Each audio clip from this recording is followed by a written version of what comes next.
Hello, a very good morning to all of you. The Hindu editorial में आप सभी का स्वागत है।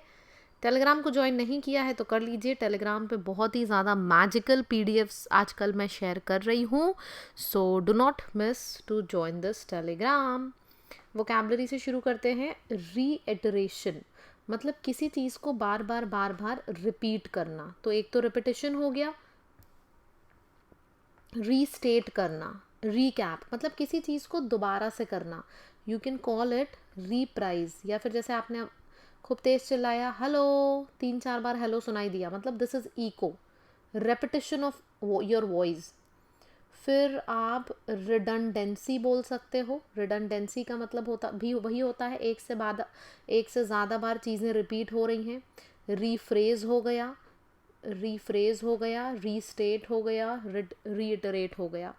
ऑपोजिट क्या है? चीज़ें रिपीट नहीं हो रही हैं, मतलब कि यूनिक हैं, मतलब कि ब्रेविटी,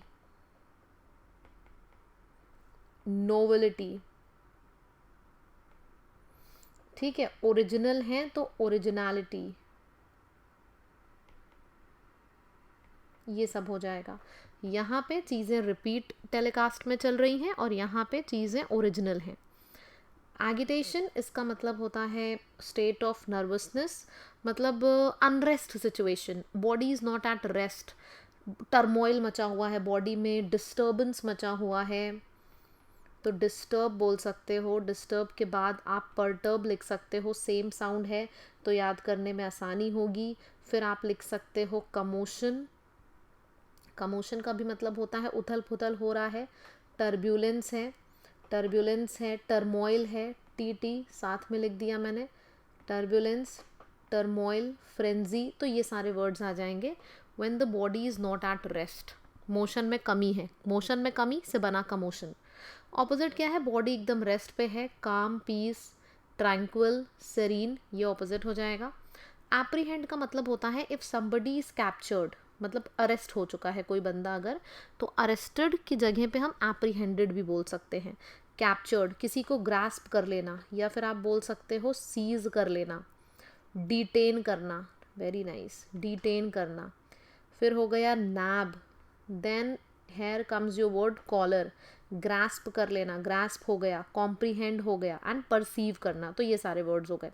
ऑपोजिट क्या है? एक तरफ तुम लोग अरेस्ट करने की बात कर रहे हो, दूसरी तरफ रिलीज करने की बात कर रहे हो। रिलीज कर देना, कोई चीज़ आपसे मिस हो गई है। अच्छा, रिलीज़ करने को हम फ्री भी बोलते हैं, रिलीज़ करने को हम लिबरेट करना भी बोलते हैं, और ऑब्जॉल्व भी बोलते हैं, माफ़ कर दो, सॉल्व कर दो। फिर इमेंसिपेट भी बोलते हैं। ये सारे वर्ड्स हो जाएंगे रिलीज़ करने के लिए। नेक्स्ट वर्ड है इंक्लिनेशन। मेरा ये जो लड़का है, इस लड़के का इस प्रोजेक्ट के थ्रू के तरफ इंक्लिनेशन है। इंक्लिनेशन है मतलब ये इसके तरफ अट्रैक्टेड है ना, मतलब ये जो है ये इसकी तरफ अट्रैक्टेड है, टेंडेंसी है, ये इस चीज़ को प्रेफरेंस देता है।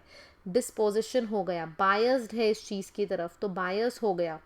पी वाले बहुत प्यारे प्यारे वर्ड हैं। प्रोक्लिविटी, वेरी नाइस, प्रोक्लिविटी हो गया, प्रोपेंसिटी हो गया। ठीक है, प्रोपेंसिटी हो गया। फिर कोई किसी चीज़ की तरफ झुकाव है, मतलब बेंट है उधर की तरफ, अर्ज है, स्लैंट है, ये सारे वर्ड्स हो जाएंगे किसी की तरफ झुकाव होने के सारे वर्ड्स हो जाएंगे। इंक्लाइंड होना किसी की तरफ। ऑपोजिट है इंक्लाइंड नहीं है। इंक्लाइंड नहीं है तो डिसइंक्लाइंड हो गया। किसी चीज़ की से दूर भागना, एवर्शन हो गया, इनडिफरेंस हो गया।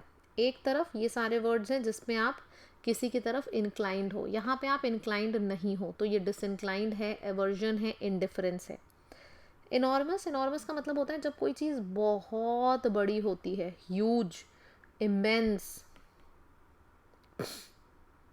ह्यूज है, इमेंस है, कोलोसल है, वास्ट है, वास्ट मतलब वेरी बिग, ट्रेमेंडस। और कोई वर्ड है जो आपको याद आ रहा है? जल्दी जल्दी लिखते जाइए, इससे रिवीजन बहुत अच्छा होता है। मैमथ, ये सारे वर्ड्स हो जाएंगे बहुत ही बड़ी चीज़ के। ऑपोजिट है बहुत छोटा सा, negligible, minute, and mini.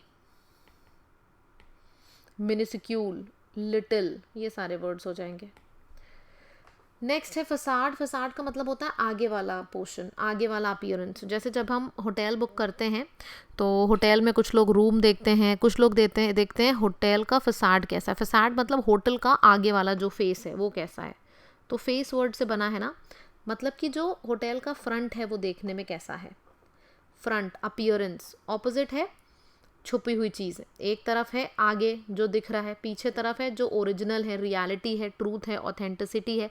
Facade मतलब कि फेस से इंसान कैसा लग रहा है, मतलब ऊपर ऊपर से, बाहर बाहर से। आप समझ में आया? चलो, सॉरी। एमिनेंट वर्ड का मतलब हो गया somebody who is highly respected. इसको आप प्रोमिनेंट भी बोल सकते हो। प्रोमिनेंट है, सेलिब्रिटी है, सेलिब्रिटी है।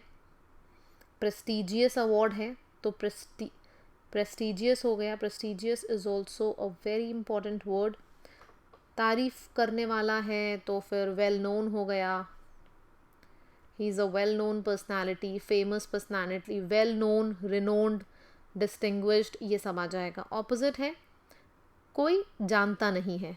तो एक तरफ जैसे वेल नोन है, दूसरी तरफ हो जाएगा unknown, obscure, something that is ordinary, something that is very very very common, ये हो जाएगा। ठीक, चलो अब फ्रेजल वर्ब्स करते हैं अच्छे से। फ्रेजल वर्ब पहला है हमारा पुट ऑन। पुट ऑन का मतलब होता है फेक इमोशंस दिखाना। He put on a smile but he was really upset. वो दिखा तो रहा था वो बहुत खुश है लेकिन वो बहुत दुखी था। Pass off as, she tried to pass off the fake bag as original. मतलब वो इस फेक बैग को ऐसे पास कर रही थी, मतलब ऐसे एक्ट कर रही थी जैसे कि वो फेक नहीं है, वो ओरिजिनल बैग है। मेक आउट करने का मतलब भी वही होता है, प्रिटेंड करना। He made out like he was very rich but actually में ही वॉज वेरी ब्रोकन, या फिर he was very poor but he made out like he was very rich. वो ऐसा दिखा रहा था कि वो बहुत रिच है लेकिन एक्चुअल में वो रिच नहीं था। ईडियम का मतलब क्या हो जाएगा? पुट अप अ फ्रंट, मतलब pretending to be something you are not. Keep up appearances, इसका मतलब होता है pretending everything is fine for the sake of others. मतलब कि कीप अप अपीयरेंसेस, अपीयरेंसेस का मतलब होता है शक्ल पे हंसी रखे रहो, भले ही तुम अंदर से सही नहीं हो लेकिन लोगों को दिखाओ कि तुम सही हो। Try to keep up your appearances. ठीक है। Put up a front, a front मतलब किसी और का फ्रंट अपने चेहरे पे लगा लेना, ऐसे समझो, किसी और का फ्रंट अपने चेहरे पे लगा लेना, उसको बोलते हैं पुट अप अ फ्रंट। मतलब कि putting on something that you are not. Wolf in sheep's clothing, देखो शीप बहुत प्यारा सा होता है, भोला भाला सा, वुल्फ बहुत चालू होता है। तो कभी भी किसी इंसान के लिए जब आपको ऐसा शब्द यूज़ करना है ना कि यार ये दिखाता है कि बहुत काइंड है लेकिन अंदर से ये बहुत क्रूअल है, तब आप बोल सकते हो कि he is a wolf in sheep's clothing. इसने कपड़े तो शीप के पहने हैं लेकिन अंदर से ये वोल्फ की तरह है। पहला दूसरा वर्ड कॉन्फिडेंस बूस्टर का आपके सामने आ चुका है। Which word is closest in the meaning to delay? Delay करना मतलब पोस्टपोन करना, प्रोक्रास्टिनेट करना। हीडलेस मतलब नीडलेस, नीडलेस मतलब somebody leaderless. Deprive of something, closest meaning बताना है। एडिक्वेट का तो मतलब होता है समथिंग दैट इज सूटेबल। अच्छा, ये हमने कल किया था ये वाला word. Deprive of something, deny आप बोल सकते हो। ओके, बुक किट अगर ऑर्डर नहीं करी है तो लैब की ऐप पर जाइएगा, बुक वाले सेक्शन में, वहाँ से कर दीजिएगा ऑर्डर। चलो अब रीडिंग करते हैं। Decisive movement on Chhattisgarh anti Maoist operation. सबसे पहले तो स्क्रीनशॉट ले लो, फिर मैं पढ़ना शुरू करूँगी, आप भी मेरे साथ पढ़ना। ले लिया स्क्रीनशॉट? चलो। In a blow to the outlawed communist party of India Maoist. Outlawed का मतलब पता है क्या है? कि they are like something that is out of law, something that is not legal in India, तो उसको हम बोलते हैं आउटलॉड है। आप समझ में आया? मतलब something that is not acceptable. तो अगर कोई चीज़ एक्सेप्टेबल नहीं है तो उसको हम बोलते हैं आउटलॉड है। पहले बताओ इतना समझ में आया? ठीक है। तो लीडर जो था इस पार्टी का, this party is not welcomed in India. ठीक है। इसका जो लीडर था, जनरल सेक्रेटरी, वो मारा गया सिक्योरिटी ऑपरेशन में छत्तीसगढ़ में वेडनेसडे 21 मई को। एलिमिनेशन मतलब कि मारा गया नंबाला केशव राव, जिसका नाम फेमस लोग इसको इस नाम से जानते थे, बासव राजू नाम के से लोग इसको जानते थे। इसका असली नाम था नंबाला केशव। ये मारा गया है और ये एक बिगेस्ट ब्लो है टू द इंसर्जेंट, मतलब कि ये जो पार्टी थी इनके लिए ये बहुत ही बिगेस्ट ब्लो है, मतलब बिगेस्ट लॉस है। ऐसा लॉस एक बार इन्होंने और झेला था जब चेरुकुरी राजकुमार, एक और इनका लीडर था, सीपीआई माओइस्ट का स्पोक्स पर्सन यानी कि लीडर था, इसकी डेथ हुई थी 2010 में, सेम इसी तरीके से एक सिक्योरिटी ऑपरेशन में। तो माओइस्ट पार्टी के लिए एक बहुत बड़ा लॉस था जब 2010 में ये मारा गया। अभी फिर से 2025 में ये मारा गया, ये भी एक बहुत बड़ा ब्लो आउट है, मतलब एक बहुत बड़ा लॉस है इस पार्टी के लिए। जो बसव राजू है, who had been the head of the party central military, ये हेड था पार्टी की सेंट्रल मिलिट्री कमीशन का before becoming the general secretary इन 2018 में ये जनरल सेक्रेटरी बना, उससे पहले ये कमीशन का हेड था। ये एक मास्टरमाइंड था, जो सेवरल अटैक्स होते थे पैरामिलिट्री और पुलिस फोर्सेस के ऊपर इंडिया में, उसका ये एक बहुत ही बड़ा मास्टरमाइंड था जो मारा गया है। His rise with the CPI marked the insurgents' reiterations of its military strategy. His rise with the CPI Maoist, मतलब कि जो बसव राजू लीडर बना तो ऐसा लगा कि Maoist still wanted to fight protracted people war. People war का मतलब होता है कि जब ये लीडर बना तो जो इसकी स्ट्रैटेजी थी वो क्या थी कि चीज़ों को जीतो लड़ाई झगड़ा करके और आर्म्स के थ्रू, मतलब लड़ाई झगड़ा करो, वीपन्स के थ्रू लड़ाई झगड़ा करो और फिर चीज़ों को जीतो। Alternative of political struggle and agitation to achieve their aims, मतलब ये ऑल्टरनेटिव नहीं आजमाते थे वो लोग कि स्ट्राइक करें, ठीक है, और पॉलिटिकल प्रोटेस्ट करें, पीसफुल मूवमेंट्स करें, ये सब वो लोग नहीं अपनाते थे। तो इंस्टेड ऑफ यूजिंग दिस, ये ऑल्टरनेटिव नहीं अपनाते थे, प्रोट्रैक्टेड पीपल वॉर स्ट्रैटेजी अपनाते थे, यानी कि मारधाड़ करना वेपन्स के through. His death, a number of Maoist personnel have been killed in the last couple of years. इनकी डेथ हुई और इसके साथ ही साथ और भी बहुत ढेर सारे माओइस्ट ग्रुप के कार्यकर्ता मारे गए। तो ये देखने से ऐसा लग रहा है कि इनकी जो मारपीट वाली स्ट्रैटेजी है, इन्होंने ये वाली स्ट्रैटेजी को ना अपना के, देखा, पॉलिटिकल स्ट्रगल और ये वाली पॉलिसी को ना अपना के वॉर वाली स्ट्रैटेजी अपनाई, लेकिन वॉर वाली स्ट्रैटेजी अपना के इनका एक एक करके लीडर मारा गया। तो ऐसा देखने में लग रहा है कि इनकी वॉर वाली स्ट्रैटेजी फेल हो गई। होम मिनिस्टर अमित शाह ने भी क्लियरली अपने रिकॉर्ड में, गवर्नमेंट रिकॉर्ड में क्लियरली बोला है कि गवर्नमेंट चाहती है कि वो माओइस्ट प्रॉब्लम को 2026 तक एंड कर दे, और ये जो डेथ हुई है बासव राजू की, ये एक बहुत बड़ा स्टेप है गवर्नमेंट का अपने गोल की तरफ मूव करने के प्रति। और उनका गोल क्या है कि 2026 तक माओइस्ट पार्टी का वो एंड कर देंगे, ये इनका गोल है, और वो अपने गोल की तरफ बहुत सक्सेसफुली बढ़ते जा रहे हैं। पैसेज पूरा अच्छे से क्लियर है सभी को? चलो देखो, हमेशा ना समरी दिमाग में क्लियर होनी चाहिए। क्या समरी है? कम्युनिस्ट पार्टी थी, इंडिया में वेलकम्ड नहीं थी ये, तो गवर्नमेंट ने बोला है कि 2026 तक, गवर्नमेंट में ये वेलकम नहीं थी, गवर्नमेंट ने बोला था कि 2026 तक हम ख़त्म कर देंगे, खात्मा कर देंगे। तो अभी जब 2025 में इनके लीडर की डेथ हुई, फिर 2010 में भी एक लीडर मारा गया था, तो ये सब चीज़ों से ऐसा लग रहा है कि जो गवर्नमेंट का वादा है कि 2026 तक माओइस्ट पार्टी एंड कर देंगे, तो वो सही, गवर्नमेंट अपने सही राह पे चल रही है। किलिंग हुई है जो इनकी, considered a major setback of Maoist.